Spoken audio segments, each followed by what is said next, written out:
സ്നേഹാത് വ്യാധാത്ത പുത്രപ്രണയമൃതകബോധായിതോ മാസ്മഭൂവം പ്രാപ്തം പ്രാശ്നൻ സഹേയ ക്ഷുതമഭിഷൈവ സിന്ധുവത്സ്യാമഗാഥ മാപപ്തം യോഷിതാദോഷികിനിശലഭവൻ ഭൃംഗവത്സാരഭാഗീ ഭൂയാസം കിന്തു തദ്ധനചയനവശ മാഹമീശ പ്രണേശം.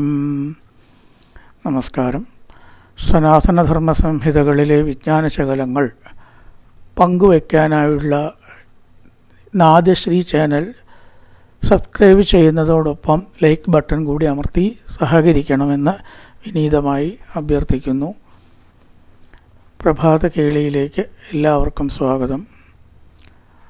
പ്രിയരെ, ശ്രീമദ് നാരായണീയത്തിലെ 93-ാമത്തെ ദശകത്തിലെ 5-ാമത്തെ ശ്ലോകമാണ് ചൊല്ലിയത്.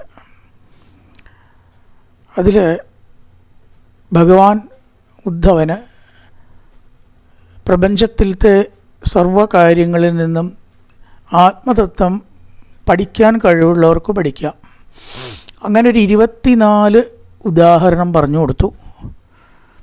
ആ 24 എണ്ണത്തിലത്തെ ചിലതാണ് ഈ ശ്ലോകത്തിൽ കൊള്ളിച്ചിട്ടുള്ളത്. 1 മാടപ്രാവ്, 2 പെരുമ്പാമ്പ്, 3 സമുദ്രം, 4 പാറ്റ, 5 വണ്ട്. ഈ 5 ഗുരുനാഥന്മാർ ഒരു ശ്ലോകത്തിൽ ഉൾക്കൊള്ളിച്ചിരിക്കുകയാണ്. ഒരു മാടപ്രാവ് അതിൻ്റെ ഇണയുമായി സുഖമായി കഴിഞ്ഞു, കുട്ടികളൊക്കെ ഉണ്ടായി. അങ്ങനെ ആ കുട്ടികളെ കൂട്ടിൽ ആക്കി അവർ പുറത്തേക്ക് എന്തോ ആഹാരം തേടാൻ പോയതാണ്. മടങ്ങി വരുമ്പോൾ ഈ കുട്ടികളെ ഒരു വേടൻ വലയിൽ കുടുക്കി. അത് കണ്ടിട്ട് ഈ പെൺപക്ഷി മനസ്സ് നൊന്ത്, ആ വേടൻ്റെ കാര്യമെങ്കിലും നടക്കട്ടെ, ഞാൻ എന്തിനാണ് ജീവിച്ചിരിക്കണമെന്ന് വിചാരിച്ച് സ്വയം ആ വലയിലേക്കാണ് വീഴുകയാണ്. ഇത് കണ്ടിട്ടാണ് ആൺപക്ഷി വരണത്. അനുകൂലമായിട്ടുള്ള തൻ്റെ പത്നിയും കുട്ടികളും പോയിട്ട് താൻ എന്തിനാണ് ജീവിച്ചിരിക്കുന്നത്. ആ ആൺപക്ഷിയും ആ വേടൻ്റെ വലയിൽ വീണു. വേടന് സുഭിക്ഷായി. അന്നത്തെ കണി നന്നായി എന്ന് പറയില്ലേ നമ്മൾ. ഇതിൽ നിന്ന് എന്ത് പഠിച്ചു? ഒരു ചെറിയ ദുഃഖമോ ഒരു ചെറിയ വിഷമോ വരുമ്പോൾ അത് തരണം ചെയ്ത് നല്ലൊരു സമയത്തിന് വേണ്ടി കാത്തിരിക്കേണ്ടതിന് പകരം ജീവൻ ഒടുക്കുക എന്ന നികൃഷ്ടമായ പ്രവൃത്തി, അത് പക്ഷിയാണ് എന്നെങ്കിലും കരുതാം. മനുഷ്യൻ ചെയ്യണില്ലേ? വിശേഷബുദ്ധി ഇത്രയൊക്കെ ഉണ്ടായിട്ട് ആത്മഹത്യ മഹാപാപമാണ് എന്ന് ഒരുപാട് ആൾക്കാർ പറഞ്ഞു കേട്ടിട്ട് ആ ആത്മാവിന് പിന്നെ ശരീരത്തിൽ കിടക്കാൻ പറ്റില്ല, കിടക്കാമായിരുന്നു എന്ന് തോന്നുന്ന പറയണം പ്രേതമായിട്ട് അലയുമ്പോൾ. വല്ല വഴിയുണ്ടോ? ഇത്രയൊക്കെ കഥകൾ കണ്ടും കേട്ടും പിന്നെ എന്താണ് വിശേഷബുദ്ധി ഉള്ള മനുഷ്യൻ ഇങ്ങനെ ചെയ്യുന്നത് എന്നാണ് ഇവിടെ ചോദിക്കുന്നത്. അപ്പോൾ അതുകൊണ്ട് ആ മാടപ്രാവിൻ്റെ കഥയിൽ നമ്മൾ പഠിക്കുക, എന്ത് ദുഃഖം വന്നാലും അത് താൽക്കാലികമാണ്. മറ്റൊരു നല്ല സമയത്തിന് വേണ്ടി കാത്തിരിക്കുക എന്നല്ലാണ്ട് വല്ലാണ്ട് ദുഃഖത്തിൻ്റെ ആഴച്ചുഴിയിലേക്ക് നമ്മുടെ മനസ്സിനെ താഴ്ത്തരുത് എന്ന് ആ മാടപ്രാവിൽ നിന്ന് നമുക്ക് പഠിക്കാം. ഇനി അടുത്തത് എന്താണ്? പ്രാപ്തം പ്രാശ്നൻ സഹേയ ക്ഷുതമഭിഷൈവ പെരുമ്പാമ്പ്. എന്തെങ്കിലുമൊക്കെ കിട്ടിയത് കഴിക്കുകയുള്ളൂ, അങ്ങോട്ട് അന്വേഷിച്ച് പോകാൻ അതിന് കഴിവോ ബുദ്ധിയോ പൊതുവെയുള്ള പ്രവണതയോ ഇല്ല എന്ന് പറയുന്നത്. ഒരു മരത്തിൻ്റെ മുകളിൽ ചുറ്റിക്കിടന്ന് അടിയിൽ കൂടെ പോകുന്ന മൃഗങ്ങളോ പക്ഷികളോ ചിലപ്പോൾ മനുഷ്യനെ അടക്കം ആ ആളധികം പോയാലല്ലേ കിട്ടുള്ളൂ, പോയില്ലെങ്കിൽ കിട്ടില്ല. അപ്പോൾ കിട്ടിയില്ലെങ്കിലും അതിന് പരിഭ്രമമില്ല എന്നർത്ഥം. എന്നാൽ അങ്ങനെ കിടക്കും. ഒരു പ്രാവശ്യം ഭക്ഷണം കഴിച്ചാൽ അനവധി കാലത്തേക്ക് ഭക്ഷണം കഴിക്കാതെ ഇരിക്കാനുള്ള ഒരു കഴിവുണ്ടായിനെന്ന് പറയണം. ഈ കഴിവ് ശരിക്കും പറയാച്ചാൽ മനുഷ്യനും ഉണ്ടായിരുന്നു അത്ര. ആദ്യത്തെ കാലഘട്ടത്തിൽ ഉണ്ടായിരുന്നു എന്നാണ് പറയണത്. ആ ഒരു കഴിവ് കുറഞ്ഞു വന്ന് 2 നേരം ഭക്ഷണം, 3 നേരം ഭക്ഷണം, 4 നേരം ഭക്ഷണം, ഇതിങ്ങനെ കൂട്ടിക്കൊണ്ടുവന്നത്. അപ്പോൾ പ്രകൃതിയാ കിട്ടിയത് കൊണ്ട് ഭക്ഷണം കഴിച്ച് കുറേ ഭക്ഷണം കഴിക്കാതെയും ഇരിക്കാനുള്ള കഴിവ് എല്ലാ ജീവജാലങ്ങൾക്കും ശരിക്കും പറയാച്ചാൽ ഭഗവാൻ കൊടുത്തിട്ടുണ്ടെന്നാണ് പറയണത്. ഇപ്പോൾ വ്രതകാലത്ത് 1 നേരം ഭക്ഷണം കഴിച്ച് നമ്മൾ കഴിയണില്ലേ? അപ്പോൾ അനവധി ഭക്ഷണം കഴിച്ച് രോഗമുണ്ടാക്കി തീർക്കുക, മനസ്സിന് പരിഭ്രമം ഉണ്ടാക്കി തീർക്കുക, അധ്വാനം ചെയ്യുക, ചിലവ് ചെയ്യുക, ഒരു നേരം കിട്ടിയില്ലെങ്കിൽ ബുദ്ധിമുട്ടുക. ഈ അവസ്ഥയിലേക്ക് എത്തുന്നതിന് പകരം എന്തേ കിട്ടിയേച്ചാൽ കിട്ടുമ്പോൾ കഴിക്കുക, അല്ലെങ്കിലോ വിശപ്പ് സഹിക്കുക. ഇതിൽ ആ പാമ്പ് ഗുരുവായി. പാമ്പിനും കൂടി അതിന് കഴിയണു, പിന്നെ മനുഷ്യന് കഴിയാണ്ടിരിക്കുമോ എന്നാണ് ചോദിക്കുന്നത്. അത് പെരുമ്പാമ്പിൽ നിന്ന് പഠിക്കേണ്ട തത്വം. ഇനി അടുത്തത് സിന്ധുവത്സ്യാമഗാധ. സമുദ്രത്തിൻ്റെ പ്രത്യേകത എന്താ വെച്ചാൽ ആഴം കൂടുന്തോറും തിരമാലകൾ കുറയും എന്നാണ്. ശാന്തസമുദ്രം പസഫിക് ഓഷ്യനാണ് ഏറ്റവും കൂടുതൽ ആഴമുള്ളത്, അതിലാണ് തിരമാല കുറവ്. ഇതിൽ നിന്ന് നമ്മുടെ ഉള്ളിൽ അറിവാണെങ്കിലും മറ്റൊന്നാണെങ്കിലും കൂടുന്തോറും ഒതുക്കാണ് വേണ്ടത്, അല്ലേ? പണ്ഡിതൻ അധികം സംസാരിക്കുന്നില്ല, മൗനം വിദ്വാനുഭൂഷണം എന്നും പറയണു, നിറകുടം തുളുമ്പില്ല എന്ന് പറയണം. അവർക്ക് അവരുടെ അറിവ് മറ്റൊരാളെ ബോധിപ്പിക്കാനല്ല, അതിൻ്റെ ആവശ്യമൊന്നും അവർക്കില്ല. അറിവിൻ്റെ യഥാർത്ഥ പൂർണ്ണതയിലെത്തിയാൽ അത് മറ്റൊരാളെ ബോധിപ്പിക്കേണ്ടി വരില്ല എന്നാണ്, അതിൻ്റെ ആവശ്യം വരില്ല അത്രേ. അതല്ല അറിവിൻ്റെ ലക്ഷ്യമെന്നും കൂടി മനസ്സിലാക്കണം. അപ്പോൾ അതെന്തിനാണ്? അറിവിൻ്റെ ഉദ്ദേശം എന്താ? അനുഭവിക്കാനാണ്. അറിവിൻ്റെ ഉദ്ദേശം എപ്പോഴും അനുഭവിക്കാനാണത്.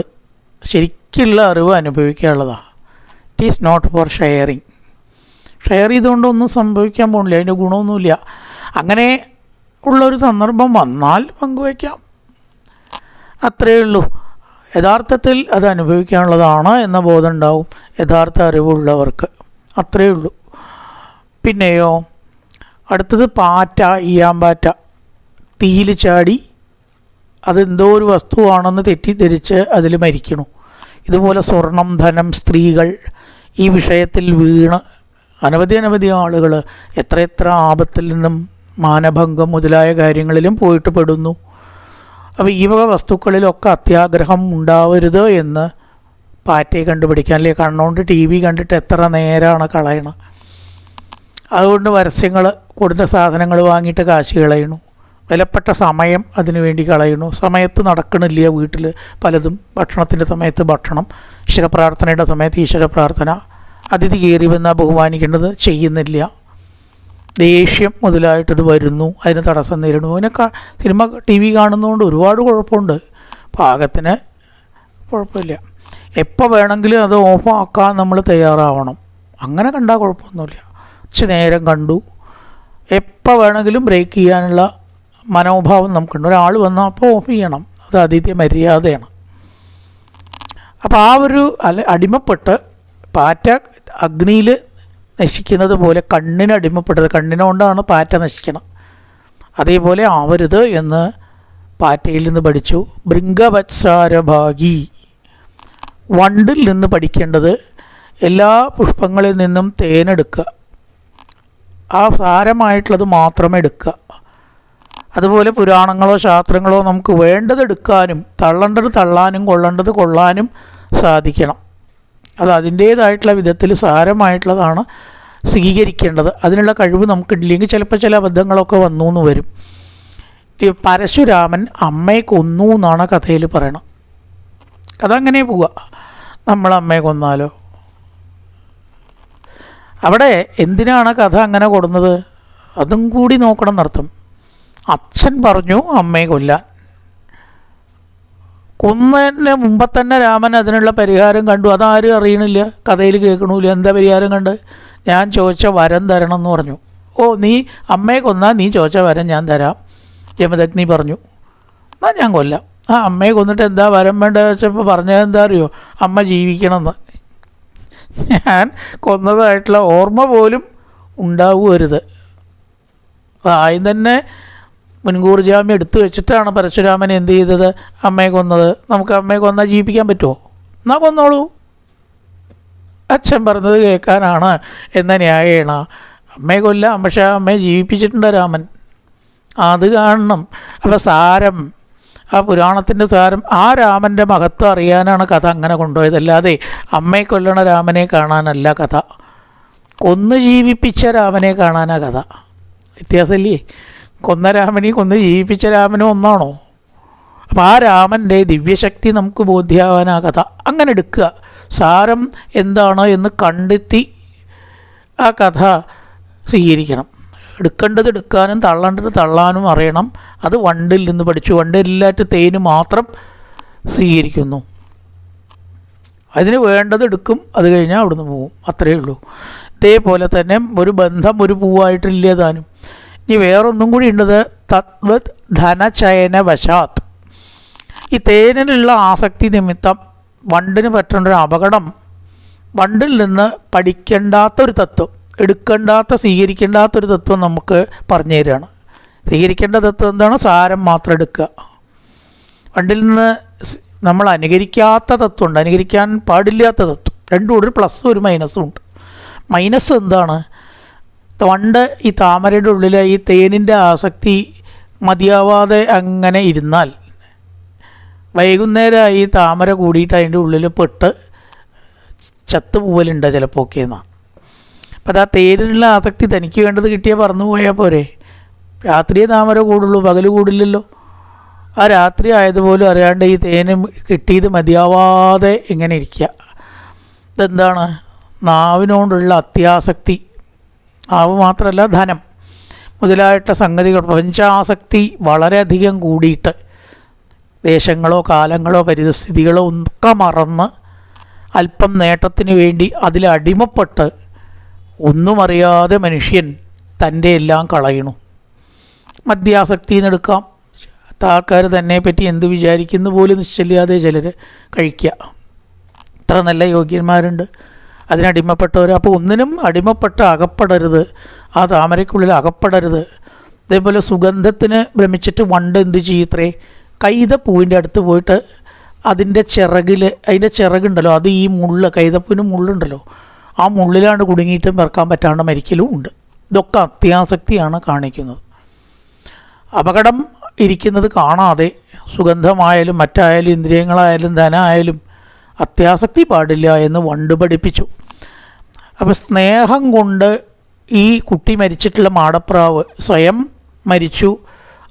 സ്നേഹത്തിൻ്റെ അമിതാധിക്യം കാരണമാണ് തൻ്റെ ജീവിതം കൂടി നശിപ്പിച്ചത്. സ്നേഹം നല്ലതാണ്, പക്ഷേ തൻ്റെ നിലനിൽപ്പിന് അപകടമായ ഒരു സ്നേഹം പറ്റില്ല, അത് വേണ്ട എന്നാണ് പറയണത്.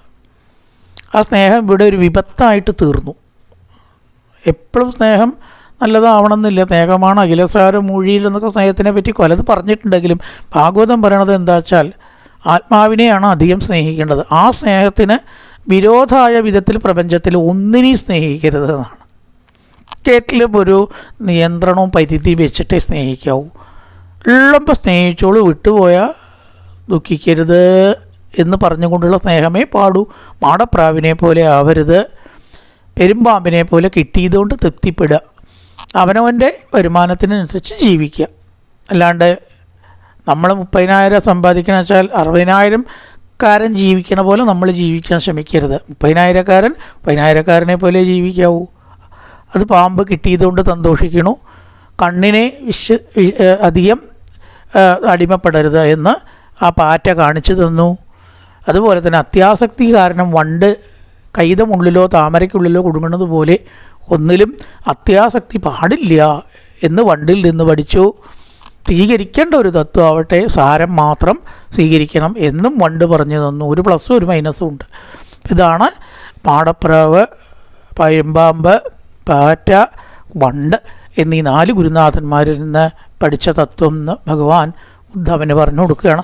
നേഹാത് വ്യാധാത്തപുത്ര പ്രണയ മൃതകപോതായിതോ മാസ്മഭൂവം പ്രാപ്തം പ്രാശ്നൻ സഹേയ ക്ഷുതമഭിഷൈവ സിന്ധുവത്സ്യാമഗാഥ മാപപ്തം യോഷിതാദോഷികിനി ശലഭവൽ ഭൃംഗവത്സാരഭാഗീ ഭൂയാസം കിന്തു തദ്ധനചയനവശാത് മാഹമീശ പ്രണേശം. നല്ലൊരു പ്രഭാതം എല്ലാവർക്കും ആശംസിച്ചുകൊണ്ട് നിർത്തുന്നു. നമസ്കാരം.